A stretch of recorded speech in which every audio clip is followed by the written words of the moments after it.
Hello and welcome to Blogosphere Serious Influence, the podcast all about the business side of the influencer industry. I'm Alice Audley and I'm the founder of Blogosphere, which hopefully you've heard of. But if not, Blogosphere is a media company rooted in the world of influencers. We run events, an influencer network, and publish a nationally distributed print magazine. And now a podcast too, which I'll be presenting. If there are any questions about the influencer industry that you want answered, be sure to tweet us your suggestions. Our Twitter handle is @BlogosphereM. And if you want to learn more about influencers and the influencer industry, be sure to visit blogosferemagazine.com and invest in a subscription to our essential magazine. We're excited to announce that Series 1 of Serious Influence has an exclusive sponsor, the smart thinking money app, Yolt. Yolt is an app that I personally use, so I'm delighted to partner with them. You can sync your accounts, credit cards, and pensions in one view and track your spending habits, how much you're spending and what you're spending it on. I buy a lot of coffee. Yolt takes the stress out of budgeting and gives you the tools to achieve your financial life goals. For me, that's a trip to French Polynesia. Download Yolt for free from the App Store or Google Play Store today. Today on Blogosphere Serious Influence, I'm joined by Influencer Elle Mills, who at just 20 years old has more than 1 million subscribers on her YouTube channel, which is renowned for its comedy sketches. Elle is a self-professed second-generation influencer and started social media with the knowledge that it could become her career. One thing I did, when I set out to start making videos, I was so confident in myself that I could do it and I would be able to make it. It would just need dedication and time and patience. So I was very confident. So right when I was about to post my first video right after high school, I actually went through all my social media and deleted any old offensive tweets, anything that could get me in trouble if I were ever to blow up. Not that there were any, but I've had my social media since I was a child. And like we were talking about, there's many YouTubers that get in trouble about that stuff. And so I was aware of certain things like that. And I think that really did help me. So I was born in Manila, Philippines. My mom's Filipino, my dad is Canadian. I think we only lived there for a year, and then we moved over to Ottawa, Canada, where I currently live, and where my dad is from. And then my brother was born. So I have one full brother and 2 half-sisters.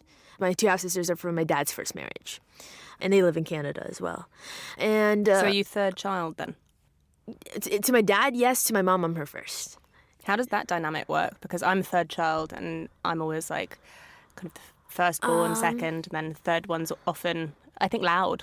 Loud? With me, I feel like I get treated like the older child because I don't live with my half-sisters. My half-sisters live with their mom, and I live with my mom, and my brother also too. I feel like I don't feel the third child effect. I feel the first child effect. And I don't know, I feel like it's good. So what were you like at school then? So you've moved to Canada. Were you at school in the Philippines before? No, I was the only one, but I moved around a lot as a kid because my dad's work. So I was in Taiwan for a bit. I was then back to Ottawa. We kept going back and forth. I lived in Hong Kong for 4 years, and I went to school there. That was most of my childhood. And then I spent middle school and high school in Ottawa. So what were you like in Hong Kong? In Hong Kong? Yeah, as a child going to school. And how did you find moving around so much as well? I like the experience because I feel like I got to experience a lot of culture at a young age, and I really enjoy that. And I like that my longest period of time where I stayed in one place was in high school and middle school because I feel like those are the most important years and you're growing the most then. And I find that it's easier to make friends as a kid. So I'm happy that I got that all done during that time. And Hong Kong was good. It's polar opposite of what Ottawa, Canada is, because Hong Kong is just a city, very city world. And I'm happy I got to experience that, but I'm very happy that I was mostly raised in the suburbs of Canada because I really enjoy that much more. I feel like it's better for a kid to grow up rather than the city. And so when do you first discover the world of social media? Oh, very young age. I was actually elementary, grade 5, which is, 10. And how were you first exposed to it? Was it YouTube or Twitter or? It was YouTube. At first it was Google videos. I remember it was that was a thing. I think they were just trying it out, but it was YouTube. Yeah, it was definitely YouTube for sure first. And who were the kind of people you were watching back then? I remember the very first videos I used to watch were Niga Higa and also Smosh, where they did the food battles. The first YouTubers like I actually really got into was Ricky Dillon. I don't know if you know who he is, because I really like his editing. I was talking to him about it last night. I said, Ricky, you literally were the first YouTuber I've ever watched. And it was just like his editing was just so fast and so good, and it really inspired me, and I really tried to replicate it and everything. So when did you first decide that you were going to make it a career? So what kind of the journey from beginning, omnipresent, because I suppose you're 20 now, so you started watching 10 years ago? Yeah, over 10 years ago, I'd say, yeah. So you're seeing it develop. When do you start dabbling in it yourself? Like, what is your kind of evolution into it? I feel like I always tried to, but like I was so young. So like, it was like, there's so many kids you'll see, they upload little videos, like little skits with their friends and stuff. And I did that at the start from 10 on. I'd say I started to try to become a YouTuber like 13, 14. So that's when I started to, I made a channel banner. That's when I started doing all that stuff. It was trial and error for a couple of years. Obviously, I didn't gain any subs. I wasn't committed because I had high school and I was very focused on that. I was going to say, it sounded like all your attention was kind of on school. I still did video practice because I made all the school videos. I made videos for the clubs, for school events and stuff, and I was kind of known as the video person at my school. So I did that, and I kind of just did YouTube for fun on the side when I had time. I only gained 400 subscribers during high school. And then the plan was when you graduated, originally you were going to go to university. Yeah, I went for a semester, actually. I got into University of Ottawa, which is just a university in my city, for marketing. That's what I was going to go into. But I didn't really want to do it. It's kind of like the safe choice. It was funny enough because during the summers when I actually started to fully commit to YouTube, and my first viral video is right the first week of university. So my YouTube channel started blowing up right when I started, so I was not focusing on it. I was editing during lectures, and I was making videos in between. I would skip classes to make videos instead. So it just wasn't working out because my plan A was working out, and I just didn't want to even think about plan B. Would you describe yourself as second generation? Oh, yeah, for sure. YouTuber? I think I'm definitely second generation. And so from that perspective, you've seen what other people have gone through, how successful they can be. So when you were going into it, would you say that you were more aware, and in what ways?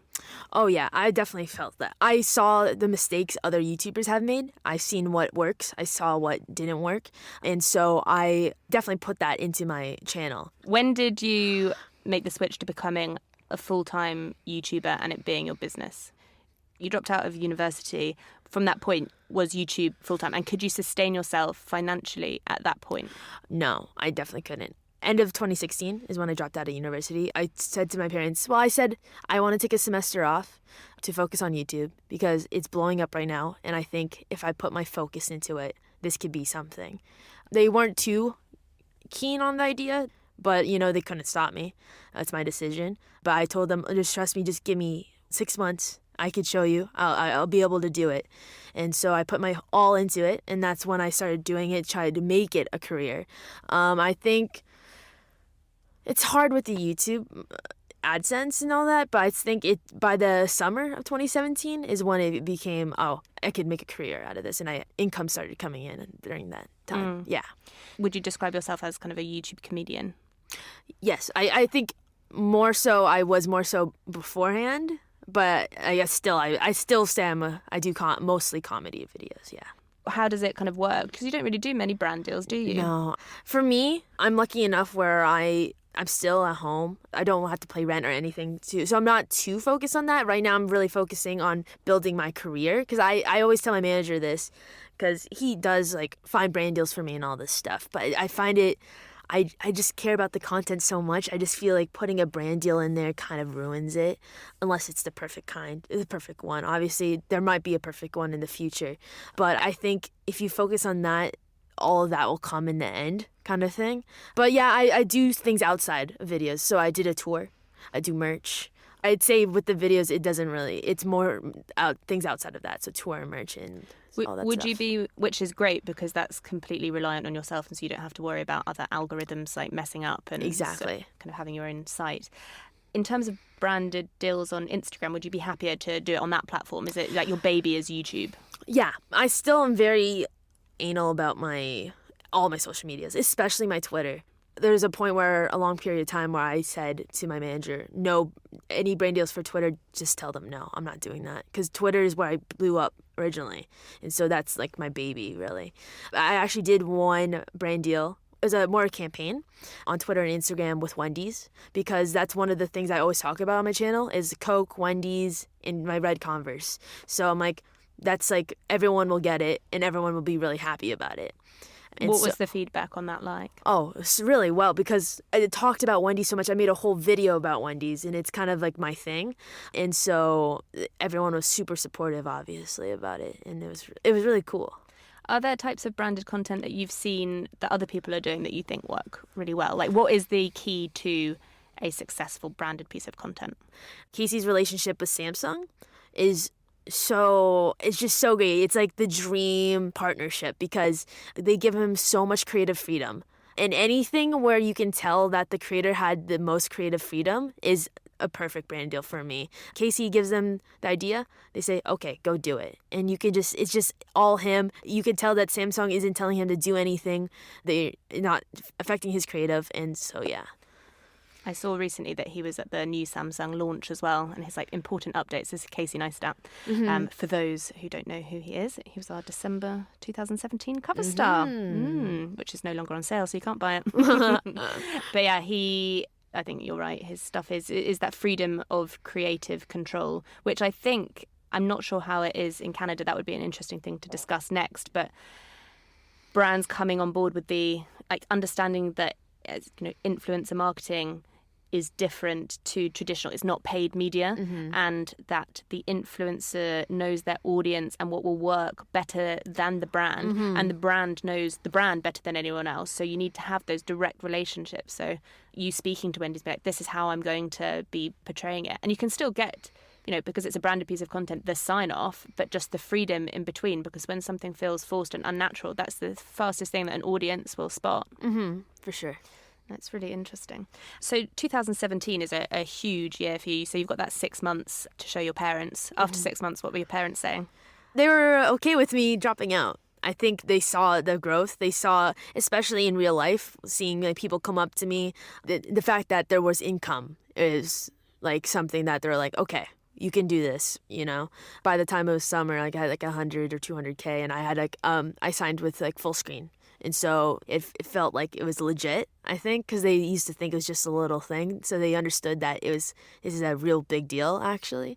So, yeah. How did that conversation come about, getting management? Did you reach out to them, or did they find you? No, they found me. I had a couple people reach out to me, and I held off for a couple months. And then I realized there are certain things I couldn't do on my own. What were those type of things? What were you looking for in management? I wanted to get into events, because that's where I think I remember some other YouTuber said this. I don't know who, but the first step with YouTube is like getting your audience. There's another level was when you become respected with other creators, and you become friends with other creators. So there's like two different levels. And so I felt like I had my fan base, and I really wanted to, you know, become friends with other YouTubers, kind of talk and all that stuff. And I didn't have the connections at all. So I needed the connections, and I needed guidance of where to take this, right? This like YouTube thing. I ended up going with full screen mostly because I'm my manager, Nick Coffey. I think he had been pursuing me for months, and he stuck around. He was very interested, and he was there before like the huge jump. He was there like a 30K or something. I was glad that he saw my potential, and that's why I trusted him. I'm very happy with my decision, obviously. And what qualities does he have as a manager? Because do you feel that you've had to grow up really kind of fast, because it's a huge responsibility? Like, I mean, you've got 1.4 million. Yeah. What are your stats across social media? Yeah. I got 1.4 million on YouTube, 400K on Twitter, and 500K on Instagram. Yes, that's it. And amazing that you kind of went back and like looked through your socials without the manager, like, without his advice, that you knew to do that. But do you feel that it's his guidance, support, like opening doors, like that he offers you, someone to talk to and bounce ideas off? What I like about Nick is that he never talks about my creative. When it comes to videos, all that stuff, he does not talk to me about that. It does not get discussed. He never asks me, when's the next video coming out? That will never come up. He will never tell me, oh, you shouldn't put this in a video or do that. And I really enjoy that. It's more, I need him for the business side. What we're kind of seeing in the industry at the moment is quite a few people leaving their management. And I was speaking to someone about it recently, and they were saying it's because the managers really need to be looking out for, not just the business, but the whole strategy and vision and them, not just how much they're making that month. I mean, what have you kind of seen from that perspective with people moving in and out of management? Is it something that you see? I've heard of it. I haven't seen it yet because haven't been friends with YouTubers that long, but I've heard like bad stories and stuff. It's just the relationship doesn't work. And I think finding the right manager, I've got lucky. Definitely. Sometimes it takes a few tries. So going back to 2017 and your channel really growing, your first instance of blowing up, it happened with a viral video on Twitter. Yes. And then was that the first time that you were really exposed to the more negative side of the influencer world in terms of trolling? I think I started experiencing that with my viral tweets in the summer of 2017 because I'm very particular about all my social media. So I do make videos, but I do put a lot of time into my tweets. And so I got a lot of backlash for 2 weeks, and it became a trend to hate me on Twitter. And also my friend Christine Sedelko. We got roped in, and it was I hate Elle Mills and Christine Sedelko humor. And they felt like we were using our weight as a way to get laughs, which wasn't the case, and they thought we were too quirky.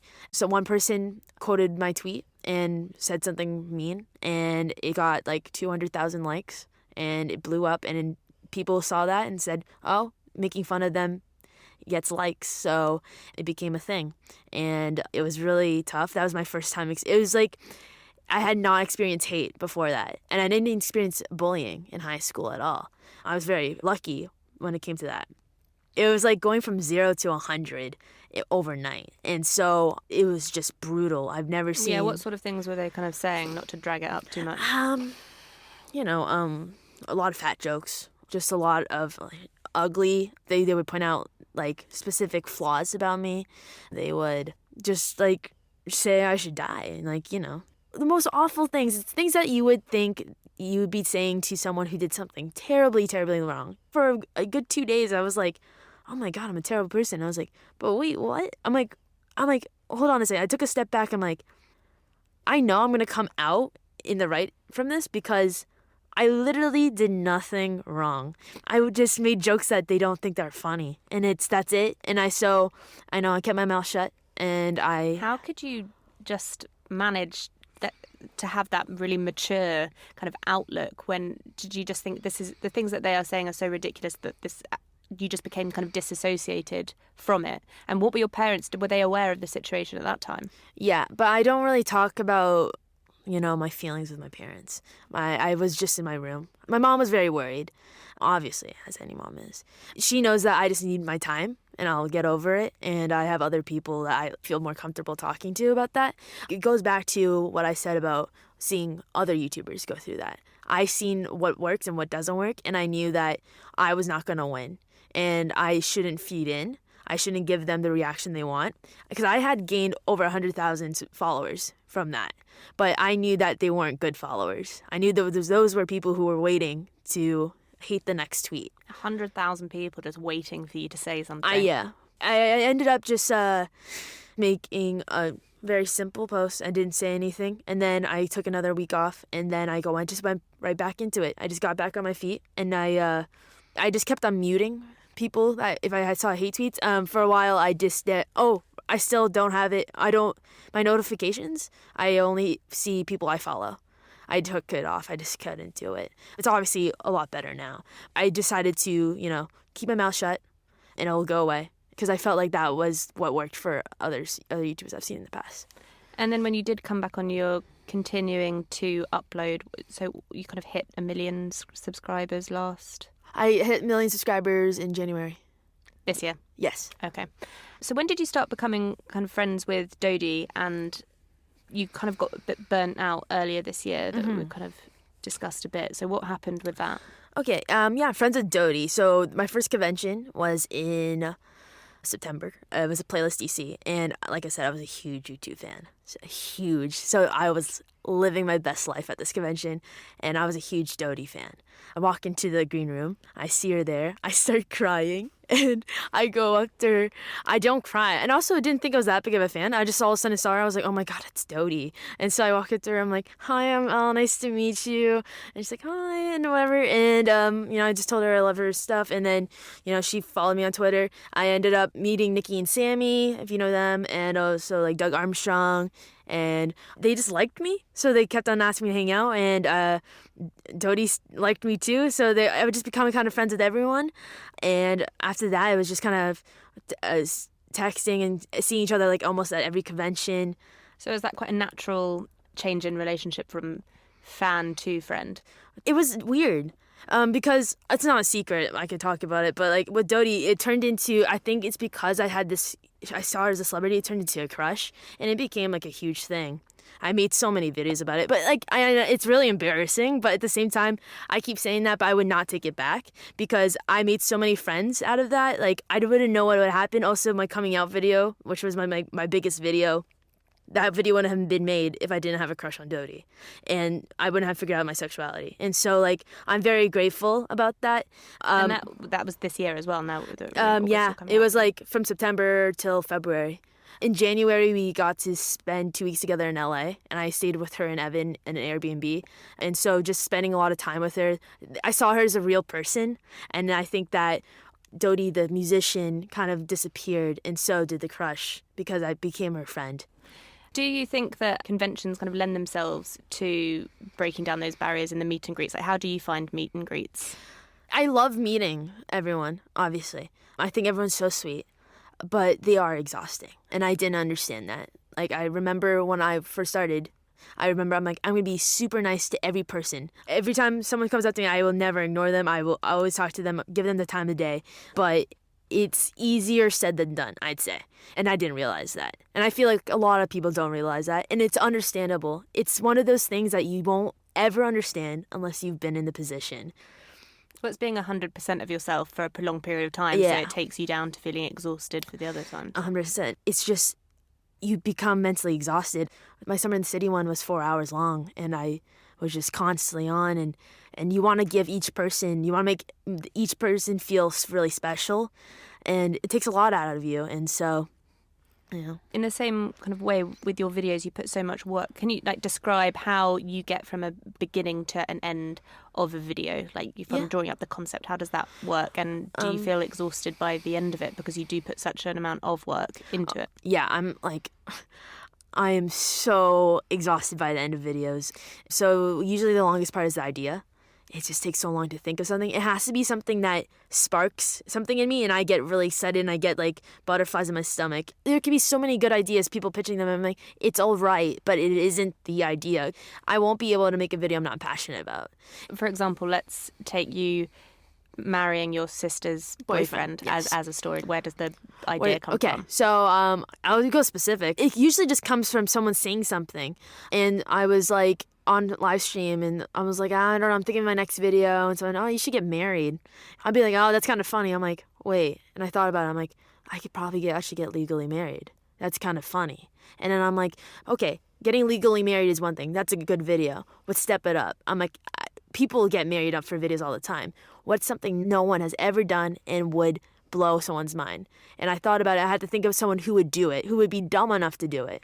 And I'm like, my sister's boyfriend. He's like one of those, I don't care. And so I'm like, when it popped in my head, I'm like, this is going to be insane. Because I'm like, obviously no one's ever done it because it's so stupid. So yeah, I texted him and he said yes. And at that time, I was trying to do once a week. So I'm like, okay, we need to leave in 2 days. And we're going to get back, because then when we get back, we're going to film the night after, and I'm going to edit, and we're going to post on that Saturday. I usually, once I come up with the idea, I want it done within 4 days. And it's a bit ridiculous, but I work better stressed and on a time crunch. I set those limitations for myself. Like what I do is I always post on my story. I'm like, new video on Saturday, 4 p.m. when I haven't not started, because I know that that's like my deadline. It's almost like an assignment. I give myself an assignment. How was its reception with your family? With that one specifically, I had to get a lot of people's approval. I had to show it to everyone. It was very important that with that video, my family's very concerned of what backlash Mitch would get, because they didn't think I would get backlash, because he would be the one, because he shouldn't have married me. So I tried very hard to make sure Mitch didn't look like the bad guy. And I made sure to make it sound that we were very regretful for what we did, and we knew that it was stupid, which is why I added this clip in the beginning saying, don't try this at home with the whole family. So it was very important that the message was coming across correct with that. Because if I had done it slightly differently in any other way, just the smallest thing, I think it could have gotten a lot of backlash. But I'd say for the most part, it definitely got more backlash than I usually get. I usually get zero. I'd say not a lot though. Like just like a few comments being like, what? That's kind of really messed up. But it is what it is. It did really well though, so. So how often do you, like, what are the kind of breaks between your videos, your upload kind of schedule? Oh, how long do I take? It used to be once a week, and then I cut to once every 2 weeks, and now it's kind of like I'm not going to pressure myself because, yeah. And do you think that that's quite good because you haven't got sucked into the spiral of uploading? Because I know when you put yourself a deadline, you're like, this is the video, then I want to get it out. But in some ways, that's when mistakes happen. So I think with a lot of the daily vloggers, I mean, this is what Casey Neistat was saying with Logan Paul in that interview recently. And Logan was saying that he got into the cycle of uploading every single day and just wanted to go bigger and better. And when you're talking about, oh, I could get married, but I'll take it a step up, do you have to kind of watch, you know, what do you think about that process? And I suppose the fallout that Logan has had on the industry as a whole, do you feel that, have you been affected by that? Did the community as a whole get affected by that? The Logan thing, I think definitely the whole community has. I haven't felt it. I feel like I'm just so focused on my own content and that's all I'm focusing on. But I definitely think it has affected everyone's, because when I talk to someone who's not into YouTube, the only person's name they know is Logan Paul. So definitely has affected it and gave it a bad name. I felt when Logan and Casey said that, that's how I felt. That's why I did the marrying thing. It just kept stepping it up, and the budget kept getting higher and higher. And I definitely felt that, and that's why I still have problems with that. I'm like, it's not good enough. I can't do that. It's not something I want to watch. I want to tell an amazing and cool story. And I definitely have friends that take it back. It's like, Elle, not every video has to be you marrying your sister's boyfriend. And I think that's just time. And I think I've experienced like the consequences of doing that. Obviously, this year that you did kind of suffer from burnout and you with depression. Mm-hmm. Had you ever experienced anything like that before, and did it take you by surprise? What was the sort of lead up to that? I never experienced anything like that before. I think I've had it, but the YouTube thing blew it out of control. My anxiety just got insane by this year. This year it was just the pressure, because I put a lot of pressure on myself. I've always been a perfectionist, and that's just, and putting that with YouTube together is just not the greatest combination for someone's mental health. And so the build up to it was like I started slowly feeling, I was always stressed out. I would have a lot of breakdowns, a lot of crying. And it just slowly, progressively got worse and worse. And I started feeling the physical effects of anxiety because it used to be just like in my head. So I started developing panic attacks. And the first one I experienced it was on tour. So what happened? So it was the second show. And my body just started feeling tingly all over. My heart started racing. I started shaking, and I had trouble breathing. And I left the room because I don't like my mom seeing that, because she gets very concerned very easily. So I make sure just to distance myself. Because that can sometimes trigger it worse when people are fussing over you. Exactly. My mom she means well, but I don't think she knows how to help me. I just had a full-on crying, and I couldn't breathe, and that was the first panic attack I've ever experienced. And I think it was just from exhaustion and from meeting so many people and being on constantly. Do you think it was also linked because you're known as being funny, the pressure of being funny? Like, it's quite a common thread if you look through like history with comedians, mm-hmm. and then suffering with, that. What do you think about? Yes, for sure. I think it definitely has to do with that because like I'm hiding my sadness. And I'm covering it up with my comedy, especially when you're meeting someone, you're like constantly have to smile but like that's kind of normal too. Like if I'm going out to the restaurant, I'm not gonna act like super sad. I'm gonna like talk to the waiter nicely. Did you feel that your real life personality and your authentic personality but that lives online were becoming just further and further apart? Yeah, 100%. Those two were like one person, and then yeah, you're right. Like over the past few months, it's just kind of slowly drifting apart. But obviously, now I'm thinking it's coming back. They're reuniting soon. But what steps have you taken to make that happen? Focusing on spending time with friends, taking time for myself. I'm going to therapy, talking to friends when I'm feeling that way, and talking it out. Because for those few months, I kept it in. I didn't tell anyone because that's just my personality. I just don't like talking about it. That's why I blew up, and then I just snapped and had a breakdown online. Did you feel apprehensive posting that online? What had happened a month before was, it's in the video, but right after Playlist Orlando, I just snapped. And when I got home, I had a very bad panic attack and, made some people very concerned. And I posted a video online where I, full on, I said, I hate my life. I hate this. I was crying. I was like, this not, I don't know why I'm not happy. I have everything I want. I don't know why I'm not happy. And, it scared a lot of people. And then I had to cancel 2 shows. And I had to make a post where I'm saying I'm going offline. And so I felt like I owed people an explanation. I wanted to explain what was happening and why. What the effects of all of it had on me, because I felt like it's something that needed to be shared. So many YouTubers reached out saying they felt the exact same thing. So I really wanted to share it, but I also felt like I made a mess online, so I needed to clear the air. A mess online from? I scared a lot of people. I made my viewers very concerned, and I wanted to make sure they knew. I wanted to be transparent with them.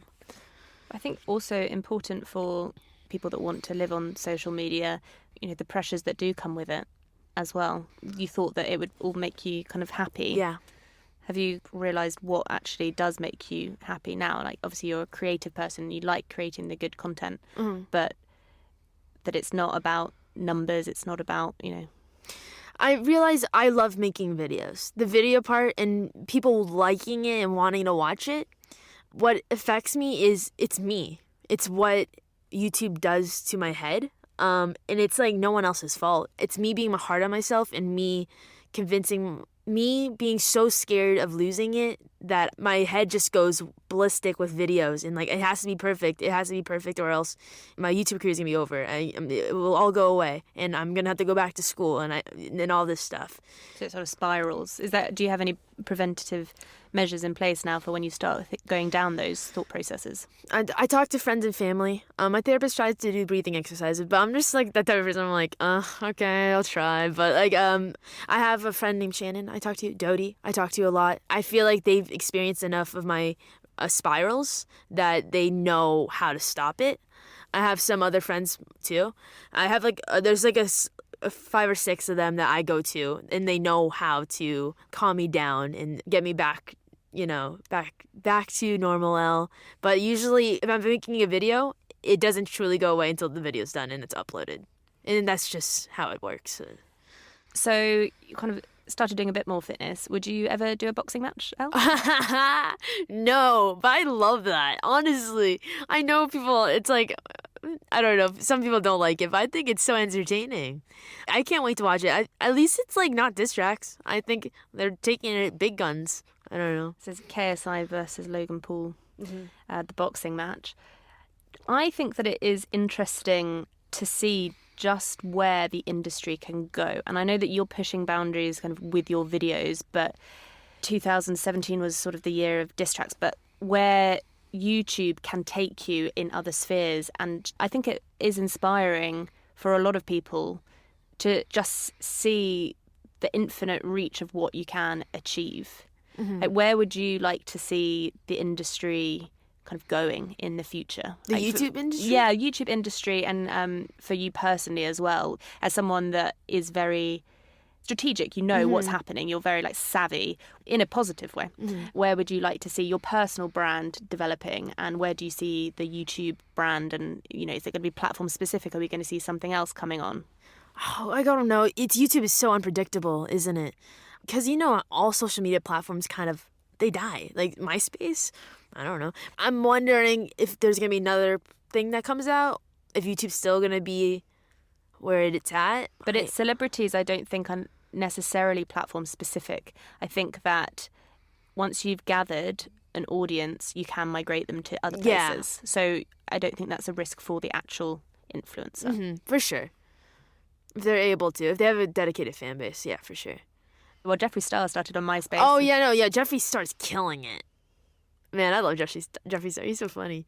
Me, personally, I really want to do traditional media. I'd love to do bigger projects. I'd love to make a movie. I'd love to do TV. I'd love to do all aspects.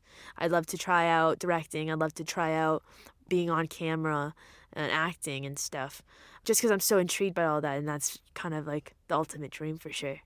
This is definitely a good gateway into that. Exactly, that's what I've been thinking. In terms of being based in Canada, well, maybe specifically more when you go to LA, the difference in how social media celebrities, influencers are treated, is it when you're explaining what you do in Canada? How is it received? Do people get it over there? In Canada, no. It's like they think I make like little YouTube videos. They don't really get it at all.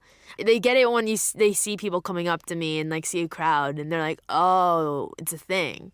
But they don't understand it at all there. Yeah, it's like not. It's so crazy to me that they haven't figured it out yet. But yeah, it's not a thing. And what about when you're in LA? There's so many YouTubers there that I think they do get it. Every time I go to LA, I'm at a YouTube event. So, like, everyone there gets it. I know that they're not as respected when the social media stars aren't as respected as, like, traditional celebrities. And I hope that changes. Because, like, there's some YouTube stars or social media stars that are way bigger than some of these traditional stars. And it's like, mind-blowing that they don't get the same respect. A big thank you to Elle for coming on the show. You've been listening to Blogosphere's Serious Influence with me, Alice Audley. Join us next week for a brand new episode. Until then, be sure to check out blogospheremagazine.com for influencer industry updates. And why not treat yourself to a magazine subscription whilst you're there?